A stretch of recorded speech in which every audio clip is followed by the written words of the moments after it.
नमस्कार। हिंदी साहित्य की कक्षा में आपका स्वागत, अभिनंदन। हम कवि केशवदास का काव्य, उसका व्याख्या खंड पढ़ रहे हैं। केशव की रामचंद्रिका, उसमें से कुछ चुनिंदा छंद आपके पाठ्यक्रम में लगाए गए हैं। हमने पढ़ा वो अपने आराध्य भगवान गणेश, सरस्वती, अपने काव्य नायक भगवान श्री राम, इनकी वंदना करते हैं। फिर अयोध्या का, उसकी शोभा का वर्णन करते हैं, और उसके बाद में सीता के स्वयंवर का जो जो चुनिंदा छंद है उनको पढ़ा। पहले हम सीता स्वयंवर के छंद पढ़ रहे हैं, उसी में से पिछली कक्षा से आगे हम पढ़ते हैं। हमने पिछली कक्षा में पढ़ा कि जब सीता का स्वयंवर राजा जनक ने तय किया, शर्त रखी कि भगवान शिव का जो धनुष है उस पर प्रत्यंचा चढ़ानी है, ये शर्त थी। उस शर्त को सुन करके दिशाओं दिशाओं से राजा आए, तो और केशव ने लिखा कि न केवल राजा वर्ण सारे देवता, सिद्ध आदि, और यहां तक कि आज तक उसमें आए, सब राजाओं का वेश धारण करके सारे विश्व के सब रूपधारी वहां पर पहुंच गए, वो सीता का स्वयंवर देखने के लिए। उसमें सभी ने शिव धनुष पर प्रत्यंचा चढ़ाने की कोशिश की, लेकिन धनुष किसी से हिला तक नहीं। और ऐसी स्थिति में राजा जनक बड़े उदास हो गए। जनक और जानकी इत्यादि के परिवारजन, उनके बंधु बांधवजन, कुटुंबीजन सभी बड़े परेशान। या तो राजा का प्रण टूटे या फिर सीता कंवारी रहे, दोनों में से एक काम होना था, क्योंकि किसी राजा से शिव धनुष पर डोरी यानी प्रत्यंचा चढ़ी नहीं। ऐसी स्थिति में हमने पिछली कक्षा में पढ़ा कि राजा जनक बड़ी चिंता करते हैं। सात हूँ दीपन के यवनी पतिहारे रहे जी यमे जब जाने, बीस बीसे व्रत भंग भयो सुख हो यब केशव को धनुताने। कौन धनुष को चढ़ाएगा डोरी, ये राजा जनक चिंता करते हैं। लेकिन ऐसी स्थिति में वह राम पहुंचते हैं। शोक की आग लगी परिपूर्ण आय गए घनश्याम बिहाने। और शोक की अग्नि के बीच में काले बादल की तरह बरसात लेकर के राम वहां पर पहुंचते हैं। और जानकी के जनकादिक के सभी जागी उठे तरु पुण्य पुराने। वो पुराने पुण्य रूपी तरोवर खिल उठे जानकी और जनक आदि के, ऐसा वर्णन हमने पढ़ा था।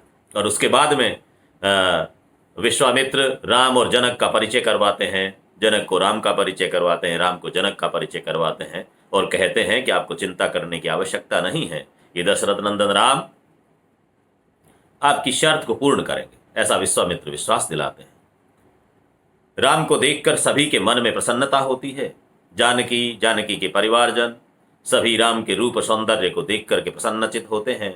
जानकी मन ही मन सोचने लगती है कि ऐसा दूल्हा मुझे मिल जाए तो मेरा सौभाग्य जगे।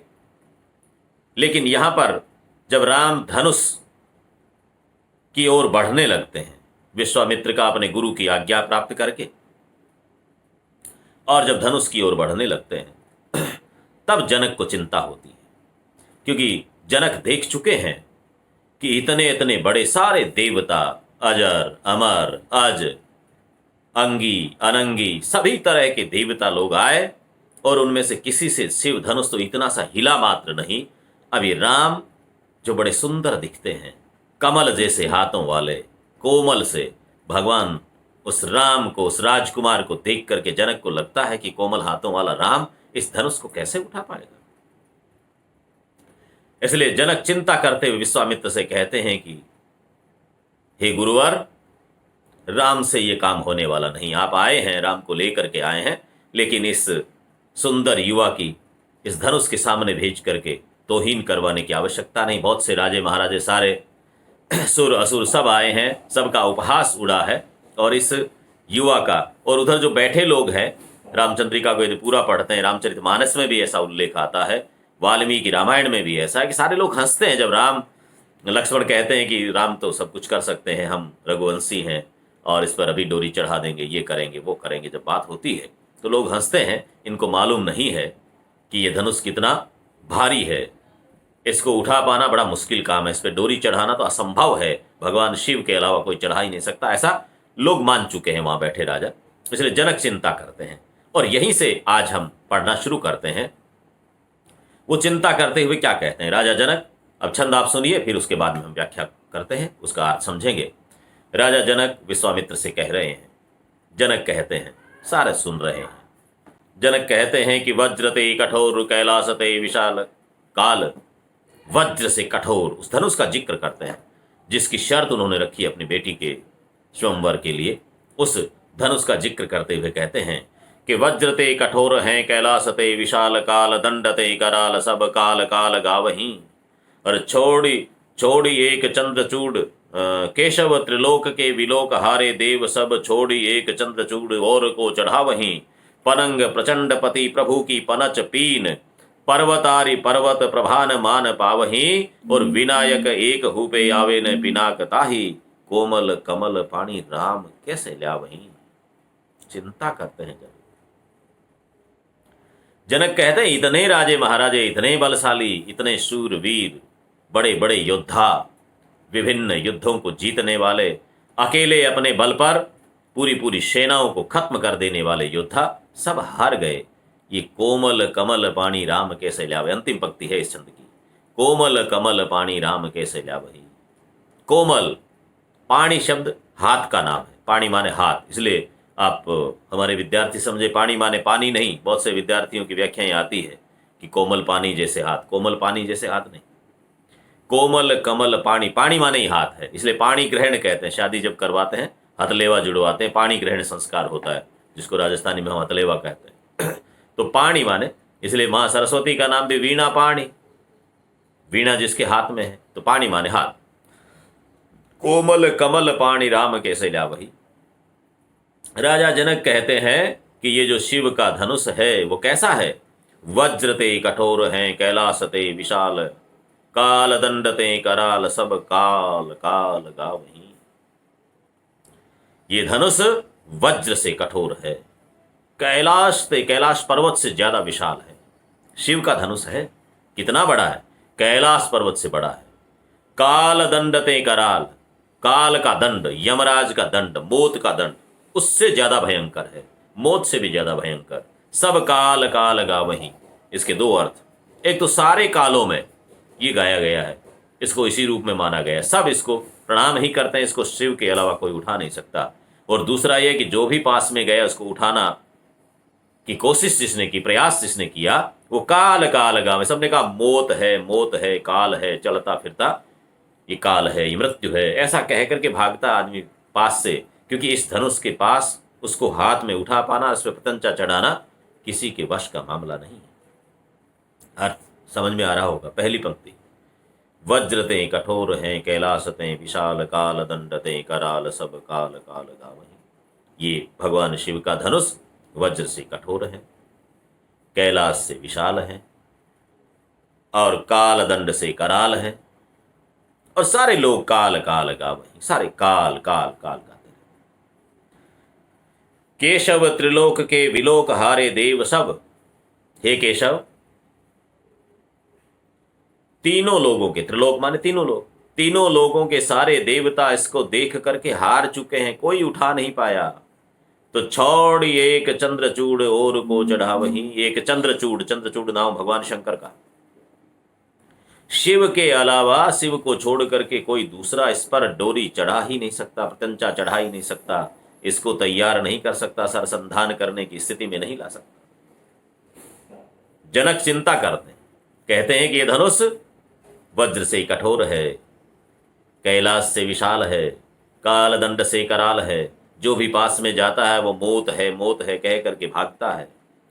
तीनों लोगों के सारे देवता इसको देख चुके हैं और देख करके हार चुके हैं। एक भगवान शिव के अलावा इस पर कोई दूसरा पतंचा नहीं चढ़ा सकता। पनंग प्रचंड पति प्रभु की पनच पीन पर्वतारि पर्वत प्रभान मान पावहीं। पनंग प्रचंड पति, पनंग सांपों को कहते हैं, और उनका पनंग प्रचंड पति, सांपों का, सर्पों का सबसे प्रचंड वो मालिक यानी वासुकी। पनंग प्रचंड पति प्रभु की पनच पीन, उन वासुकी का वो प्रभु, वो महेश, वो शिव, उनकी पनच पीन मोटी मणिबंध कलाई, जिससे धनुष को पकड़ना है तो जोर आता कलाइयों पर। तो वासुकी की कलाइयां हैं भगवान शिव के, तो जो कलाई है वो वासुकी की है, इसलिए वो उसको मोड़ लेते हैं, धनुष को उठा लेते हैं, उसको चढ़ा देते हैं प्रत्यंचा।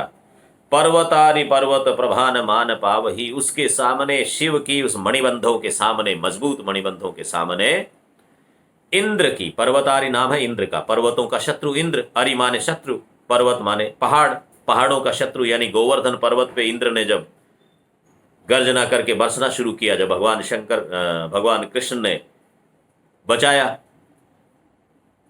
ब्रज को डूबते हुए, तो गोवर्धन पर्वत को उन्होंने अपनी चिटुली अंगुली पर, कनिष्ठा पर धारण किया। तो इसको मानते हैं पर्वतारि पर्वत प्रभा।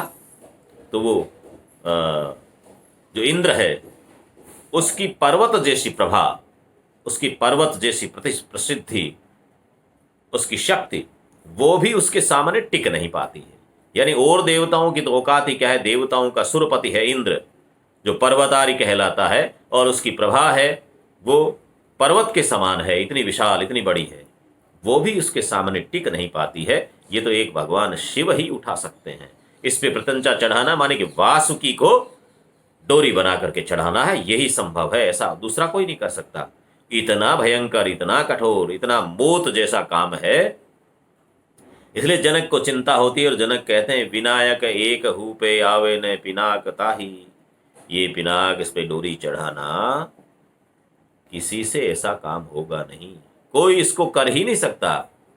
तो कोमल कमल पानी राम कैसे लावे, फिर ये कोमल हाथ वाला राम इसको कैसे चढ़ा सकता है, किस तरह से इस प्रत्यंचा को चढ़ा करके और इस स्वयंवर की शर्त को पूर्ण कर सकता है। इस सुंदर युवक की बेइज्जती मत करवाइए, इसकी तौहीन करवाने की कोई आवश्यकता नहीं है, इसका उपहास मत उड़ाइए, ऐसी हंसी होगी इस सभा के बीच में, इसलिए ये आया है, इसको बैठने दीजिए। सुंदर युवक है, राजा दशरथ का बेटा है, बहुत अच्छा है, देखने में बहुत सुंदर है, लेकिन मेरी शर्त को पूर्ण नहीं कर सकता, ऐसा जनक आग्रह करते हैं विश्वामित्र से, सारी सभासदों से, राम से, कि आपसे उठने वाला नहीं है। इस धनुष पर डोरी चढ़ाना एक शिव के अलावा कोई नहीं कर सकता, ऐसा हमने मान लिया, क्योंकि दूसरे सारे राजे महाराजे, सुर असुर, अंगी अनंगी, यानी अंगधारी और अनंगी, वामदेव कामदेव जैसे भी देवता, सब ने कोशिश कर ली, लेकिन इस पर किसी से प्रत्यंचा चढ़ नहीं सकती, हिला तक नहीं ये धनुष, तो राम से नहीं होगा, ये कोमल हाथ वाला राम इसको उठा नहीं पाएगा,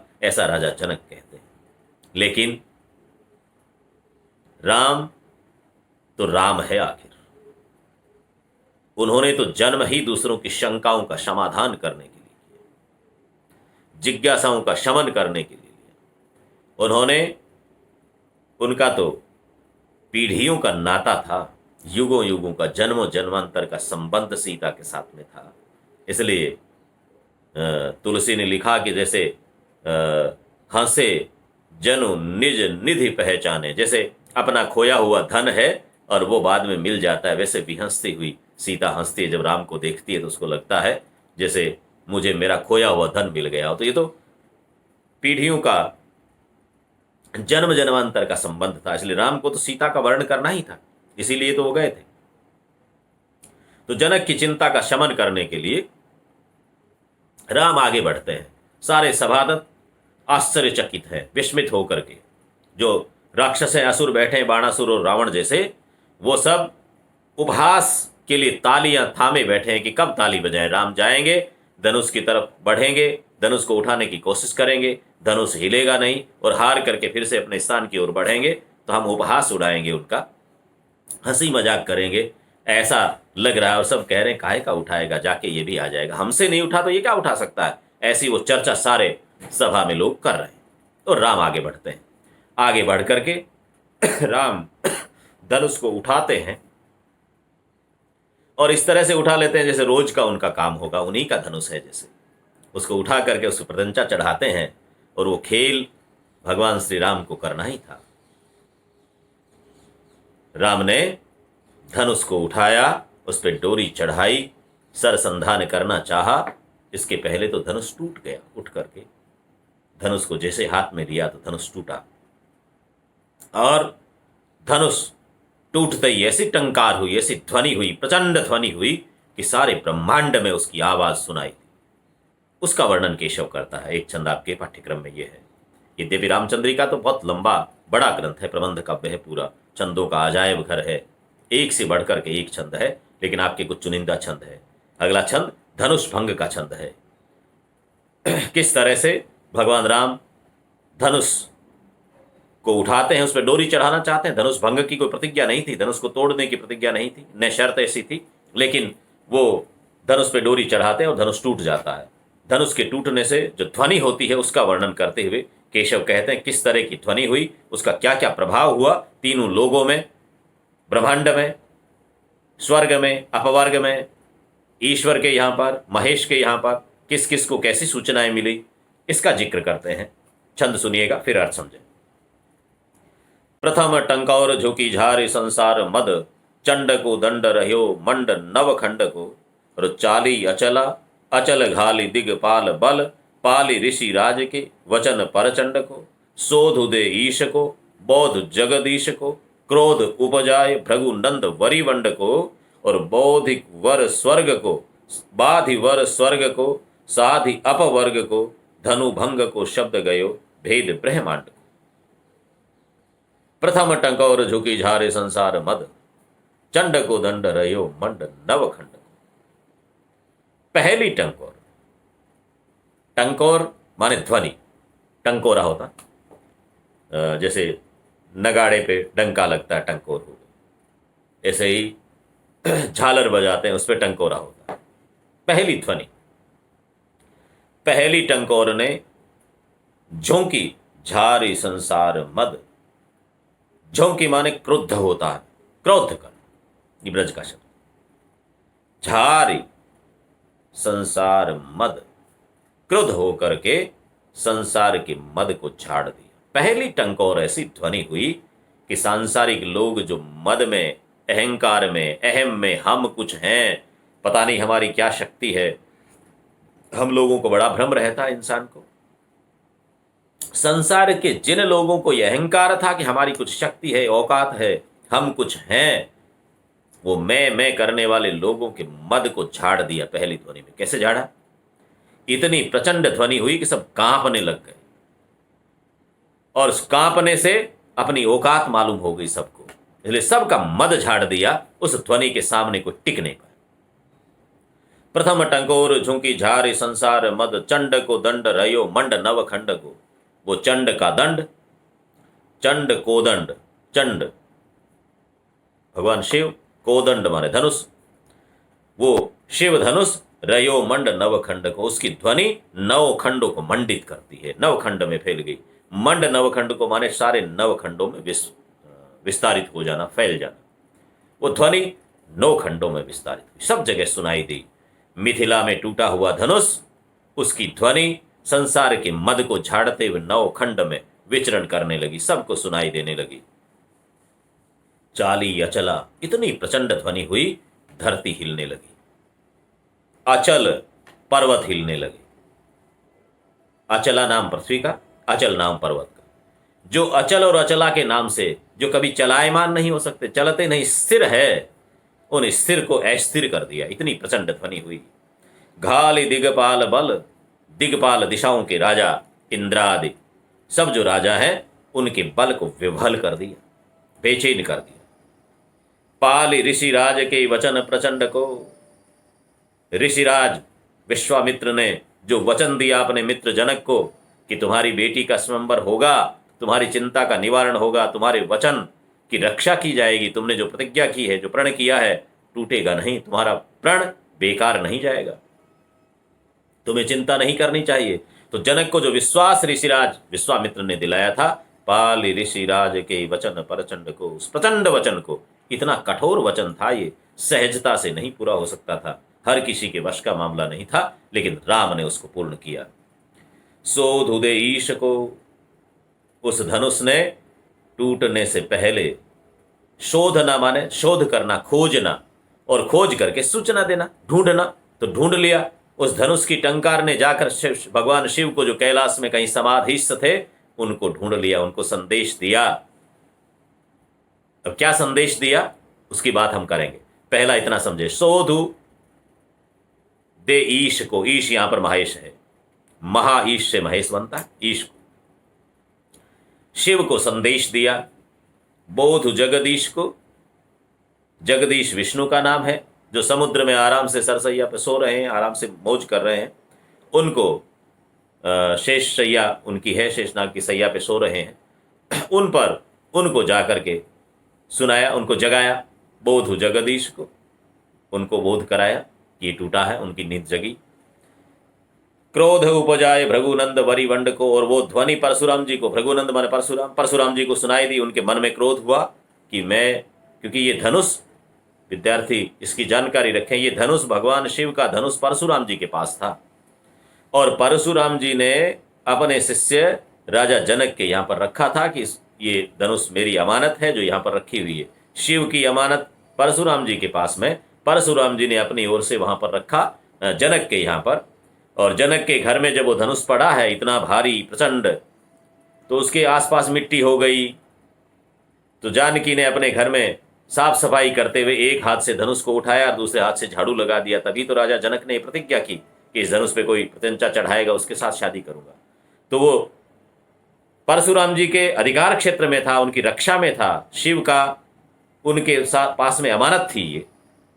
इसलिए जैसे ही उस धनुष की ध्वनि, टूटने की ध्वनि आई, तो भगवान शिव के पास संदेश पहुंचा, विष्णु जग गए, सुनने लगे, और परशुराम जी ने सुना तो क्रोध उपजाए, उनके मन में क्रोध उपजा। कैसा दुष्ट काम किसने किया, इस धनुष को किसने हिलाया, किसने तोड़ा, ऐसी ऐसी भयंकर ध्वनि, शिव धनुष टूटने की ध्वनि, तो ऐसा काम किसने किया है। तो उनमें मन में क्रोध हुआ, और परशुराम जी वहां से रवाना हो गए कि मुझे अभी मिथिला पहुंचना चाहिए, जनकपुरी पहुंचना चाहिए। बाधिवर स्वर्ग को, साधि अपवर्ग, धनु भंग को, शब्द गयो भेद ब्रह्मांड को।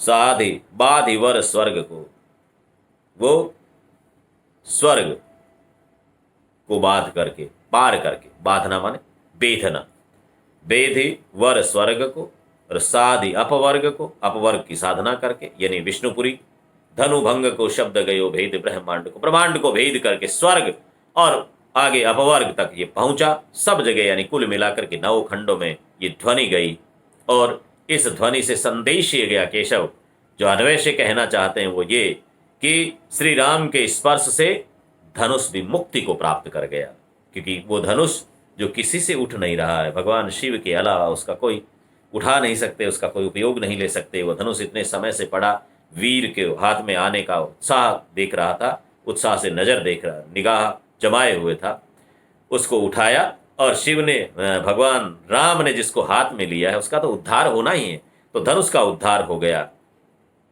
ये 9 ब्रह्मांड में सब जगह पर 9 खंडों में ये सूचना पहुंची कि राम के हाथ में आने वाला मुक्त हो जाता है। शिव का धनुष भी मुक्ति को प्राप्त हुआ टूट करके, और इतनी भयंकर ध्वनि हुई कि सारे संसार के मद को झाड़ दिया। देवता, असुर, असुर, सिद्ध, कीनर, चारण, सब ने सुनी उस ध्वनि को, और सुन करके सबको ईश्वर के, राम के प्रबल प्रताप का भान हुआ कि राम साधारण व्यक्ति नहीं है। ये धनुष भंग के प्रसंग का छंद है, इसको हम पढ़ रहे हैं। विद्यार्थी इन छंदों को थोड़ा सा ढंग से पढ़ें तो आपको समझ में आएगा कि ये किस तरह से इनकी व्याख्या करें। केशव को पढ़ते समय आपको कई शब्दों के अर्थ, कई शब्दों की व्याख्याएं, कई शब्दों के प्रासंगिक भावार्थ को समझना पड़ेगा। कविता में एक ही शब्द जो गद्य में अर्थ देता होता है, उससे कहीं न कहीं प्रासंगिक भावार्थ लेना होता है कविता में। इसलिए शब्द का एग्जैक्ट वो का वो अर्थ नहीं आता है, उसका कहीं न कहीं प्रासंगिक अर्थ भी लेना होता है। तो बहुत सी जगह पर इस तरह के अर्थ आपको लेने होंगे। तो ध्यान से पढ़ेंगे, ध्यान से सुनेंगे, तो आप इनकी व्याख्या कर पाएंगे, आपको आनंद भी आएगा। केशव की कविता, विषय राम जैसा चरित्र है सामने, राम कथा जैसा पावन प्रसंग है।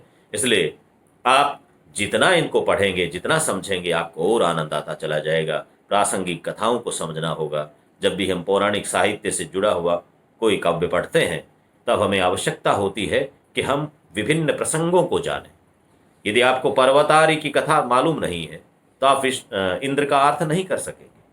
आपको अलग अलग कथाएं, विष्णु कहाँ रहते हैं, शिव कहाँ रहते हैं, ब्रह्मा का वाहन क्या है, सरस्वती का वाहन क्या है, यदि ये चीज़ें सब मालूम नहीं है, स्वर्ग की और अयोध्या की यदि तुलना हो रही तो आप स्वर्ग के विषय में जानकारी आपके पास में नहीं है तो फिर आप उसकी तुलना नहीं कर सकते, उसको समझ नहीं सकते। तो पौराणिक प्रसंगों की जानकारी के लिए हमको ध्यान रखना होगा।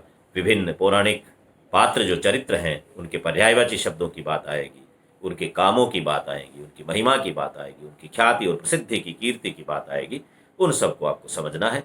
आज की इस कक्षा में इतना ही। आगे हम इस विद्यार्थियों की दृष्टि से अगला जो प्रसंग है इसके बाद का, परशुराम जी का और राम का, परशुराम जी और लक्ष्मण का, परशुराम जी और शत्रुघ्न का, इनका संवाद है। और केशव का सबसे जो प्रिय विषय है वो संवाद वाला ही है। इसलिए अगली कक्षा में हम पढ़ेंगे परशुराम और राम का संवाद है, परशुराम से शत्रुघ्न का संवाद है, उसको पढ़ेंगे। आज के लिए इतना ही। धन्यवाद।